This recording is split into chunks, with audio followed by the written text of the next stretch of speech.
Alright guys, so today in this video I'm going to kind of take you guys through how I essentially coach movement because I have a local client who is having his powerlifting meet coming up soon, and he wants me to kind of go over his squat, bench, and deadlift, just make sure they're all perfectly aligned. It's a lot easier for me teaching movement in person and than it is online. Like it's different. I basically have to be it's just easier in terms of I'm right there, I can touch the person, I can give them cues right there in real time, help them shift their feet and like do like tiny things. I was like with online coaching, it still works so that you can still do it, but it's typically a little bit more difficult and a little bit more nuance to it.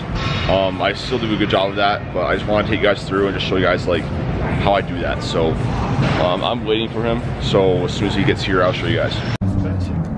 Yeah, you're a big 16-year-old.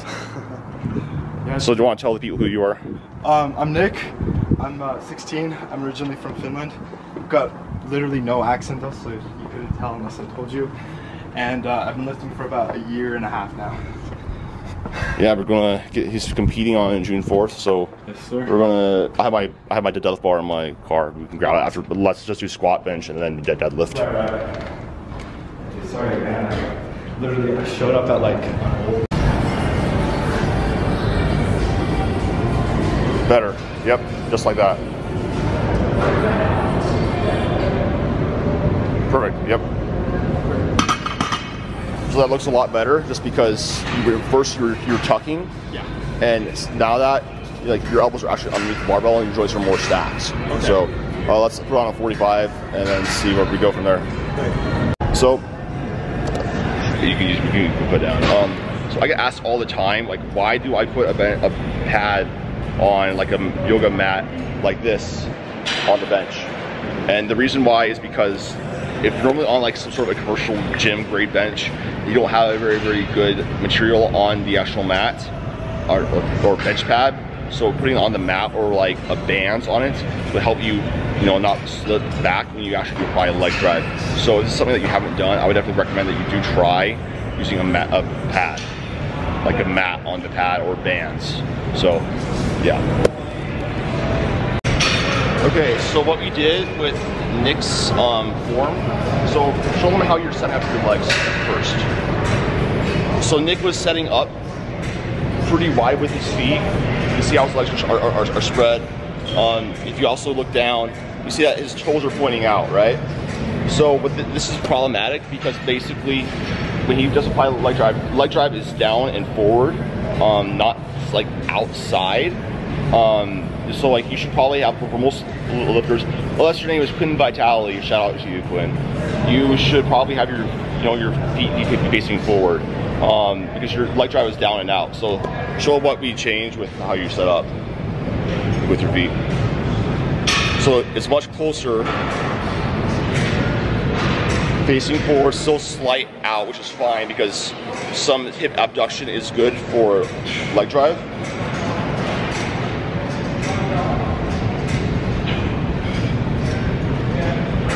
Good. So, and Nick, how's that feel compared to the first? My toes were slipping on the first time I was doing it. I'm much tighter when I bring my feet in like that. So. Yep, more leg drive, more pop off the chest and throughout it. So, yeah, so do that if you aren't.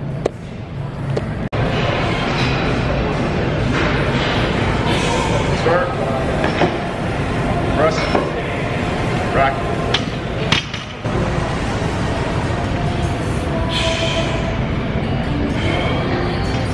Start. Press. Rack.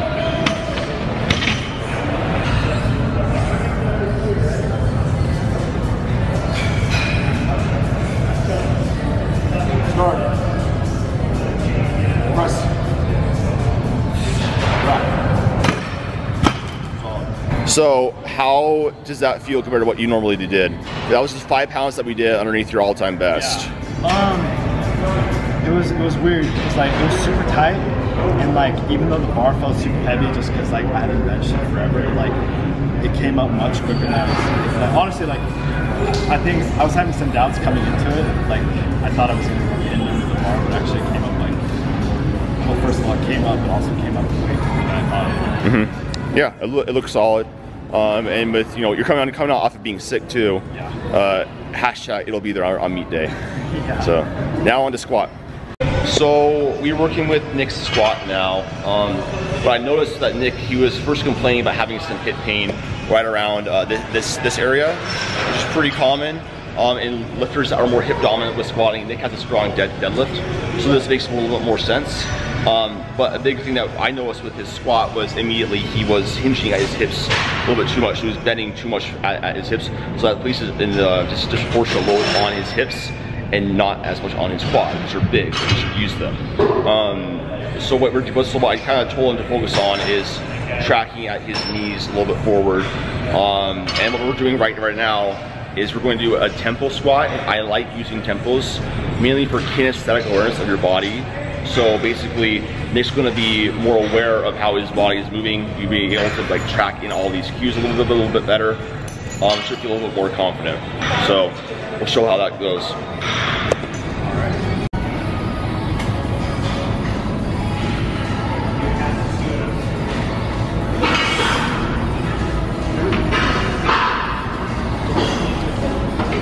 Feel that midfoot, let those knees travel forward.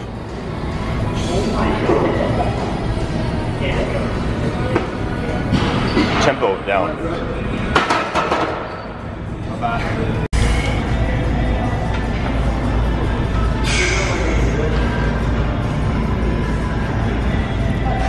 Squat. Really good, Nick. That was really good. That's good? That was really good. Okay. Yeah. So when you go into competition, don't just dump it, because you have two commands. You have squat and then rack. Don't just dump it, or else you'll miss it. Yeah, and that feels bad. It's like missing on grip on deadlift, yeah. but worse. It's like you already did the lift. You did the easiest part, just waiting for this judge to say like, you're done, you did a good job.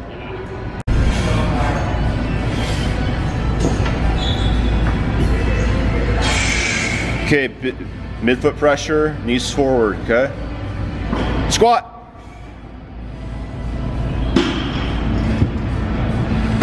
Rack. Beautiful. No, that was good. Yeah. Yeah. So with wraps, you're going to have to lean back a little bit more, just because it's more tension on your everything. Basically, yeah. So a big thing with grip on deadlift. This goes for hook grip and also for mixed grip. I pull mixed because my pain tolerance is low for hook grip. But one of the biggest problems that most people have when they're gripping the barbell is they try to palm their hands too much. So what that looks like is they go down and they get into their stance, they grab the barbell as much as they possibly can, and they get into their hands, thinking that that's going to have them have more security. What happens usually with that is the barbell will kind of start rolling down into your fingertips anyways. And that's going to result in torn calluses, in sad boy hours, and missed lifts. We don't want that. So if you come over here, instead of having digging them in right there, what you want to do is usually, I call this like the fingertip grip. So you want to have the barbell mainly be resting in this area of your hand, and then these two fingers are kind of just acting there as just like support system, so the barbell doesn't roll. So when you go down, what I'm doing is first off, my wrist should be coming a little bit closer. Instead of starting out with my wrists straight on like this, I'm going to angle them in a little bit more, because that's going to result in a better grip and less rolling instead of I'm going to go like this. Because if you watch, if I go like this, when I pull, see how all back is going to roll up. So I put tension into the barbell. If I start off already with my wrist kind of angled outward like this, and I'm kind of just gripping with mixed grip, obviously, and have my wrist angle outward a little bit more, I'm going to be in a much better spot to pull from. When I pull, I don't have any rolling, and it stays right there in my hands. So try that out if you haven't done that. Does that make sense? Yeah. Also, I don't. So tension in the floor, press down out in the direction of your hands, or of your toes. No, you're good.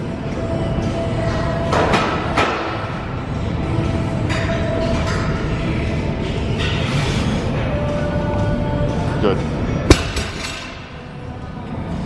Good. Slack, tension in your legs.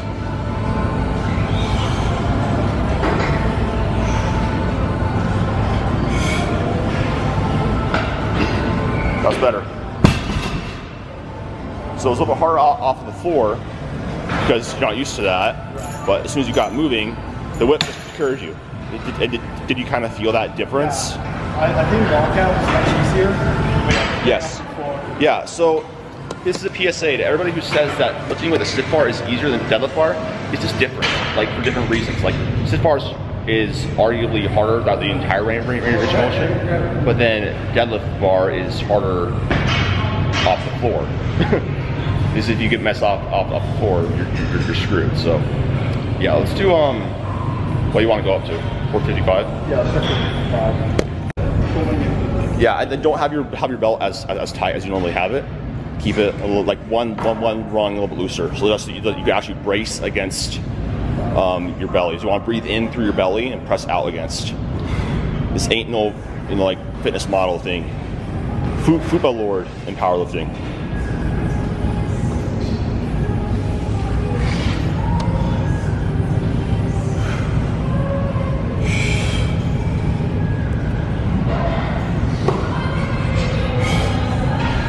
Good.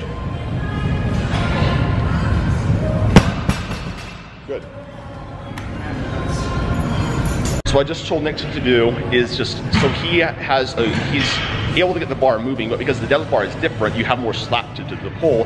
It's a little bit harder off the floor. If you're not used to that, it's kind of weird. So I just told him to trust his legs and just think about just keeping his legs heavy and just pushing hard off the floor. Because he has a really strong back. As long as he stays in that proper position, he's going to be able to lock it out. You know, as long as he keeps his weight to distribute properly, which is why you should push hard off the floor. So we're going to show how that changes his technique right now. Showtime.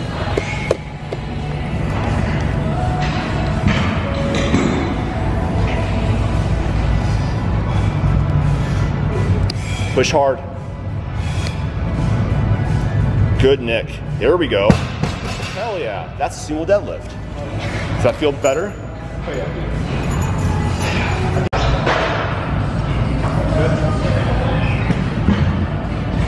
Go. Let's go, Nick. Push hard off the floor. Hard off the floor, set your grip, push hard. Let's go. Good. I think my grip came out a little bit. All right, so, woo. Okay. Right, so, well, we're done, and now 3 weeks out from the competition. If you guys are local to Utah, come out to FitCon on June 4th, 5th. Come see this man compete. Where can they follow you?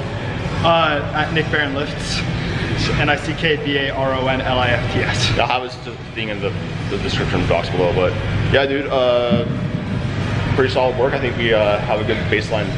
Hell yeah. So yeah, if you guys learned something from that, I just want to make a little bit of a different video, just because hopefully you guys got some good cues. I found that lots of what Nick, his errors are pretty common with most people. So just take some of these cues for in your own training. My biggest advice is find one cue that works for you and just use that, because a lot of the times, like I just told Nick, like push hard off the floor on deadlift, knees forward on squat, and then having just his legs forward on bench, legs forward on bench, like change a whole entire movement and how it felt. So don't overthink it.